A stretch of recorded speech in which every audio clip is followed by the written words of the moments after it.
باقی کتابوں کے اندر جو لکھا ہے وہ اپنا ہے، لیکن ہم اپنی پبلک کو سمجھانے کے لیے اس کے نام رکھیں۔ تو عید کے دن یعنی جو 10 تاریخ ہے، 10 ذی الحجہ ہے، اس میں آپ کو 7 کنکری صرف بڑے شیطان کو مارنی ہے۔ ٹھیک، ایک بات، شیطان کو کنکری مارنے کے بعد پھر آپ کو جو ہے وہ قربانی کرنا ہے۔ قربانی کرنے کے بعد پھر آپ کو حلق کرانا ہے۔ حلق کرانے کے بعد پھر آپ چاہیں تو معمول کے کپڑے پہن سکتے ہیں، کیونکہ آپ کا احرام اب ختم ہو گیا ہے، اور پھر اس کے بعد حلق کرانے کے بعد نہا والے، اور پھر اس کے بعد آپ کو طواف زیارت کرنا ہے۔ تو یہ کتنے کام ہو گئے ٹوٹل؟ کنکری، قربانی، حلق اور طواف زیارت، تقریباً 4 کام ہو گئی ہے۔ یہ آپ کو کرنا ہے، لیکن اس میں سہولت یہ ہے کہ قربانی اور حلق اور طواف زیارت یہ کوئی ضروری نہیں ہے کہ آپ 10 کو ہی کریں، یہ آپ 11 کو بھی کر سکتے ہیں، اور یہ آپ 12 کے غروب سے پہلے آپ اس کو انجام دے سکتے ہیں۔ ٹھیک ہے، لیکن اگر آپ 10 کو کریں گے تو یہ افضل ہوگا، لیکن یہ آپ کی طاقت پر اور آپ کے ذوق و شوق پر ہے کہ آپ کو کس طرح کرنا ہے۔ ٹھیک ہے، تو آپ لیکن یہ بھی کر سکتے ہیں کہ آپ کو پہلا کام کیا کرنا ہے؟ بڑے شیطان کو کنکری مارنا، پھر دوسرا کام کیا کرنا ہے؟ کنکری کے بعد قربانی کرنا، تیسرا کام کیا ہے؟ حلق کرانا۔ حلق کرانے کے بعد آپ آرام بھی کر سکتے ہیں کہ بھئی آپ 11 کو طواف زیارت کے لیے جائیں، 12 کو بھی جا سکتے ہیں آپ غروب آفتاب سے پہلے۔ لیکن یہ بھی ہو سکتا ہے کہ آپ کنکری مار کے اگر اس پوزیشن میں نہیں ہے قربانی کرنے کی، تو قربانی بھی 11 کو اور 12 کو ہو سکتی ہے۔ ٹھیک ہے، لیکن اس کے لیے میرا مشورہ آپ سے یہ ہے کہ آپ کوشش کریں کہ جتنے زیادہ کام آپ 10 تاریخ کو کر سکتے ہیں کر لیں۔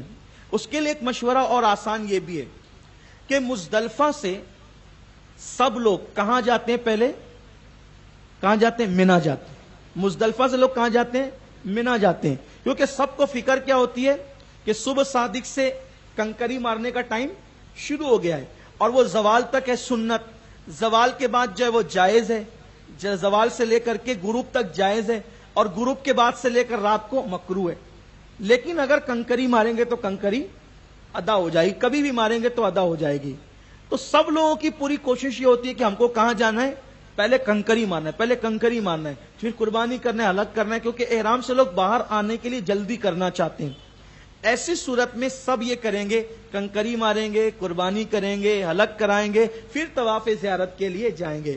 لیکن آپ یہ کر سکتے ہیں کہ جب سب منا میں ہوں تو آپ مزدلفہ سے نکل کر منا جانے کی بجائے آپ سیدھا مکہ چلے جائیں۔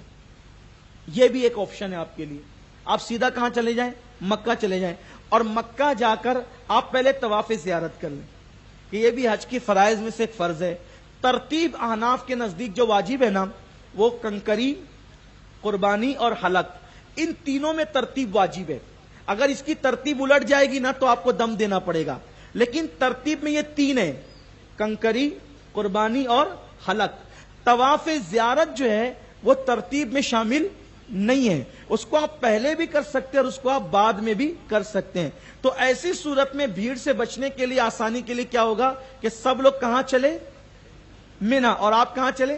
اگر آسانی کے لیے آپ وہاں جائیں، اور وہاں جا کر کے آپ، جیسے میں نے بتایا کیونکہ آپ کو صفا مروہ کی صحیح نہیں کرنا ہے، تو آپ احرام میں نا اس وقت، تو آپ کندھے پہ کپڑا ڈال کر کے، جیسے آپ طواف کا طریقہ ہے 7 چکر طواف کر لیں، اور طواف کرنے کے بعد جو ہے وہ پھر واجب الطواف پڑھ لیں۔ اس طریقے سے اب آپ منا آئیں تو کیا ہوگا؟ اب ساری بھیڑ کہاں جا چکی ہوگی؟ یا قربانی کے لیے یا طواف زیارت کے لیے، تو آپ کو جمرات میں جگہ یعنی کہ بھیڑ کم ملے گی۔ اور ویسے بھی اب الحمدللہ 4 جو ہے وہ منزلہ بن چکا ہے، آپ کسی منزلے سے جا کر جو آسان ہو وہاں پر آپ جا کر کنکری مار سکتے ہیں۔ تو پہلے بھی طواف زیارت ہو سکتا ہے اور بعد میں بھی طواف زیارت، آپ کی سہولت پر ہے۔ اپنی جان دیکھیں، اپنی تھکن دیکھیں، اپنی طبیعت دیکھیں، اس کے مطابق فیصلہ کریں۔ اب آپ منا آئیں، منا آنے کے بعد آپ کو آج بڑے شیطان کو کنکری مارنی ہے۔ کنکری مارنے کا طریقہ یہ ہے کہ کنکری جو جمرات ہوتے ہیں، جو شیطان ہوتا ہے، اس کے ارد گرد ایک حالہ بنا ہوا ہے، دائرہ۔ کچھ لوگ یہ سمجھتے ہیں کہ کنکری مارنے کے لیے جو ہے وہ اس کو پیلر کو جا کر کے لگنا یہ ضروری ہے۔ ایسا نہیں ہے، پیلر کو جا کر لگنا ضروری نہیں ہے۔ وہ جو دائرہ ہے نا، حلقہ، اس کے اندر بھی آپ کی کنکری چلی گئی تو وہ کنکری مانی جائے گی. تو آپ جو ہے وہ 2 ہاتھ کے فاصلے سے دور کھڑے رہ کر کنکری کو ہاتھ میں لیں اور ہاتھ میں لے کر بسم اللہ اللہ اکبر والصلاۃ والسلام علی رسول اللہ اس طریقے سے پڑھتے ہوئے اللہم حجم مبرورا وسعیم مشکورا وذمم مغفورا یہ پڑھتے ہوئے آپ کنکری کو جو ہے وہ ڈالیں گے اس طریقے سے, اور کنکری اس طرح پکڑیں گے اور پکڑ کر یوں اس طرح ہاتھ اٹھا کر کے اس کو ماریں گے, لیکن اس کے اندر چلی گئی تو کنکری مانی جائے گی.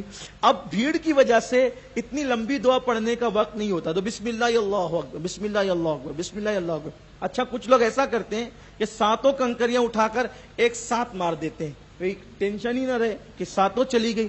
یاد رکھیں اگر آپ نے ساتوں کو ایک ساتھ مارا تو وہ ایک ہی مانی جائے گی, وہ 7 نہیں مانی جائے گی, اس کا خیال کریں آپ. اور اگر وہ دائرے سے جو کٹیرا ہے نا اس سے نیچے گری تو پھر اس کو اٹھانا نہیں چاہیے, بلکہ وہ جو آپ نے زیادہ چنی ہے نا تو اس میں سے آپ ماریں. تو اس کے اندر گرے اس کے باہر گرے گی تو کنکری مانی نہیں جائے گی. ایک کے بعد ایک بسم اللہ اللہ اکبر کہہ کے ساتوں کنکریوں کو مارے اور پھر دعا کرتے ہوئے آپ آ جائیں. آنے کے بعد اب آپ کو دوسرا کام کیا کرنا ہے, قربانی. قربانی کا معاملہ تھوڑا سا ڈیفیکلٹ. آج کل کیا ہوتے ہیں, سعودی حکومت کے کچھ ارکان وہاں کے لوگ جگہ جگہ پر ایام الحج میں یعنی کہ وہ بت بنا کر کے دکانیں بنا کر بیٹھے ہوتے ہیں, قربانی قربانی چلو لاؤ ٹوکن لے لو ٹوکن لے لو. تو ٹوکن جو ہے وہ دیتے ہیں اور وہ لوگ سستا دیتے ہیں ٹوکن. جیسے اگر آپ جانور خریدنے جائیں گے, ایک ایگزامپل دے رہا ہوں, 500 ریال میں آپ کو جانور ملے گا, تو ایسی صورت میں وہ آپ سے 300 لیں گے اور آپ کو ٹوکن دیں گے. اب وہ ٹوکن دیتے ہیں تو آپ کو ٹائم دیتے ہیں کہ آپ کی قربانی ایگزامپل 9 بجے ہو جائے گی, 10 بجے ہو جائے گی, 11 بجے ہو جائے گی, اس طریقے سے وہ آپ کو ٹائم دیتے ہیں. لیکن چونکہ وہ لوگ ہیں ہم اپنے آپ کو وہ ہمبلی کہتے ہیں, وہ کیا ہے کون ہے وہ ساری دنیا جانتی ہے, مجھے اس پہ کچھ نہیں کہنا ہے کیونکہ میں حج کے ارکان سکھانے بیٹھا ہوں. باقی رہی بات ان کی خبر لینے کی تو میں لیتا دیتا رہتا ہوں, لیکن یہاں اس کا ٹائم نہیں ہے, ورنہ آپ کا ذہن کہیں اور چلا جائے گا, ٹھیک ہے نا. تو وہ کون ہے کیا ہے ساری دنیا جانتی ہے, لیکن وہ اپنے آپ کو ہمبلی کہتے ہیں. تو ہمبلی لوگوں کے یہاں ترتیب نہیں ہے, لیکن حنفی جو ہیں ہمارے یہاں ترتیب ہے کہ پہلے آپ کو کنکری ہی مارنی ہوگی, پھر قربانی کرنی ہوگی, پھر حلق کرانا ہوگا. اب اگر ایسا ہوا کہ انہوں نے آپ کو دیا 10 بجے کا ٹائم, 10 بجے آپ کی قربانی ہوگی, وہ تو لاکھوں لوگوں کی قربانی کے ٹوکن لے کر کے پیسے لے کے رکھے اور ٹوکن دے رہے ہیں. ایک بات تو آپ کو انہوں نے 10 بجے کا ٹائم دیا اور 10 بجے تک آپ کسی سبب سے جو ہے وہ کنکری ہی نہ مار سکے, تو پہلے تو آپ کی قربانی ہو گئی, پہلے تو آپ کی قربانی ہوگی, آپ تو کنکری مار نہیں سکے. ایک بات. دوسری بات انہوں نے جب وہ 10 بجے کا ٹائم دیا, 10 بجے کا ٹائم دیا اور اب انہوں نے جو ہے وہ قربانی جو ہے وہ نہیں کر سکے, یعنی تاخیر ہو گئی, اور آپ نے 10 بجے کے بعد حلق کرا لیا. تو اب آپ کو تو قربانی کے بعد حلق کرانا تھا, لیکن آپ کا حلق قربانی سے پہلے ہو گیا تو دم لازم آیا. تو ایسی صورت میں میرا مشورہ یہ ہے, ہم کو کوئی ٹوکن نہیں خریدنا ہے, ہم کو قربانی کے معاملے میں کسی پہ کوئی بھروسہ نہیں کرنا ہے. کتنی ہی بڑی داڑھی ہو, کتنا ہی بڑا متقی پرہیزگار ہو, بڑی معافی کے ساتھ کہتا ہوں, کیونکہ قربانی واجبات حج میں سے, حج میں کے واجبات میں سے ہے. آپ لاکھوں روپیہ جو ہے وہ خرچ کر کے جا رہے ہیں, لاکھوں روپیہ خرچ کر کے جا رہے ہیں. اگر آپ 10,000 کی بجائے 15,000 کا جانور خرید لیں, 15,000 کی حیثیت کیا ہے, آپ کا حج برباد ہونے سے بچے گا. تو اس کا طریقہ یہ کہ آپ نے قربانی کے معاملے میں کوئی کتنا بھی ہو کوئی اعتماد نہیں کرنا ہے. آپ یہ کریں, اردو جاننے والے بنگالی, پاکستانی, انڈین لوگ وہاں جانور بیچتے ہیں. حج کے ایام سے پہلے 4-5 لوگ گروپ کے جو ہوشیار ہوں وہ مل کر کے جائیں اور پہلے سے سودا کر لیں, ہمارے اتنے جانور, آدھی رقم دے دیں, آدھی رقم جو ہے وہ قربانی کے بعد دیں گے. یا یہ کہ جانور لے کر کے آپ اپنے قبضے میں لے لیں, باندھ لیں اس کو. اور مالیگاؤں کے بہت سارے لوگ ایسے ہیں, آپ کو شاید وہاں لوگ مل جائیں گے, فون نمبر بھی ان کے مل جائیں گے. مجھے کسی کا فون نمبر نہ آپ کو دینا ہے, نہ کسی کا نام لینا ہے. آپ وہاں جس سے مطمئن ہوں گے آپ وہاں جا کے ملیں, وہ آپ کو بتائیں گے پہچان کے لوگ. آپ اپنے حساب سے اچھے میں کا اچھا جانور, تندرست جانور دیکھ کر کے آپ اس کو خرید لیں, پہلے سے سودا کر لیں. اور پہلے سے آپ سودا نہ بھی کریں تو آپ کو جو ہے حدود حرم کے اندر ایسے جانور مل جاتے ہیں, وہ حبشی لوگ بھی بیچتے رہتے ہیں. تھوڑے سے 150 ریال زیادہ جاتے ہیں، لیکن دل مطمئن ہوتا ہے کہ ہم نے اپنی قربانی اپنے ہاتھ سے کی، یا میری قربانی میرے سامنے کی گئی، یا 50 لوگ ہمارے گروپ کے ہیں تو 5 لوگوں نے جا کے قربانی کی اپنے ہاتھ سے۔ جو ہوشیار لوگ ہوتے ہیں وہ فون کر دیتے کہ بھئی ہم نے قربانی کر لی، اب آپ لوگ حلق کرا کر احرام سے باہر آ جاؤ۔ ٹوکن نہیں خریدنا ہے، کسی پہ اندھا دھند اعتماد نہیں کرنا ہے۔ اللہ رحم فرمائے، وہ دور آ گیا ہے، دور رسالت سے یہ دور بہت دور ہے۔ اللہ کا خوف لوگوں کے دلوں سے اٹھتا جا رہا ہے، لوگوں کی طبیعتیں اللہ رحم و کرم فرمائے۔ اس لیے 50 ریال 100 ریال کا منہ نہ دیکھیں، 100 کی بجائے 200 ریال قربان کر دیں، اور یہ ہے قربانی میں رقم جتنی جائے گی قربانی میں ثواب اتنا زیادہ ملے گا۔ اور اللہ تعالیٰ تو آقا فرماتے ہیں حج کرو مالدار ہو جاؤ، اللہ کے رسول فرماتے ہیں حج کرو مالدار ہو جاؤ گا۔ حج اور عمرہ انسان کو مالدار کرنے کے لیے انشاءاللہ، تو اللہ تعالیٰ کی راہ میں لٹائیے، اللہ آپ کو دے گا۔ تو ایک قربانی آپ کی طرف سے، ایک قربانی آپ کی حجن کی طرف سے، یعنی اچھا یہ قربانی وہ قربانی نہیں ہے، بقرعید والی قربانی نہیں ہے، یہ احناف کے نزدیک حج کے شکرانے کی قربانی، ٹھیک ہے۔ اب ایسا ہے کہ آپ اگر چاہیں تو اپنی جو بقرعید والی قربانی ہے وہ وہاں بھی آپ کر سکتے ہیں، کیونکہ وہاں کا 1 لاکھ ہے نا، اور اگر آپ چاہیں تو بقرعید والی قربانی آپ انڈیا میں بھی اپنی کرا سکتے ہیں، لیکن حج کی قربانی آپ کو وہیں پہ کرنی ہوگی۔ پھر آپ نے قربانی کر لی، قربانی کرنے کے بعد اب آپ نے سر منڈا لیا، سر منڈانے کے بعد آپ احرام سے باہر آ گئے، اپنے معمول کے کپڑے پہن لیے۔ اگر آپ طواف زیارت بھی کر چکے ہیں تو احرام کی مکمل پابندی آپ سے ختم ہو گئی، اور اگر آپ طواف زیارت آپ نے نہیں کیا ہے تو آپ کی ساری احرام کی پابندیاں ختم ہو گئی ہے، لیکن اب بھی آپ کی بیوی آپ پہ حلال نہیں ہوئی ہے، آپ اس سے وظیفہ زوجیت طواف زیارت سے پہلے ادا نہیں کر سکتے، اس کا آپ خاص خیال فرمائیں۔ یعنی حلق کرانے کے بعد بھی طواف زیارت سے پہلے جب تک آپ طواف زیارت نہیں کریں گے اس وقت تک کہ آپ کی بیوی آپ پہ حلال نہیں ہوگی، بلکہ یہاں تک فرمایا گیا کہ اگر انسان ساری زندگی طواف زیارت نہ کرے تو ساری زندگی اس کی بیوی اس پہ حلال نہیں ہوگی۔ طواف زیارت کا وقت بھی جو ہے وہ 12 تاریخ کے غروب آفتاب سے پہلے تک ہوتا ہے، 10 کو بھی کر سکتے ہیں، 11 کو بھی کر سکتے ہیں، اور 12 کو بھی کر سکتے ہیں۔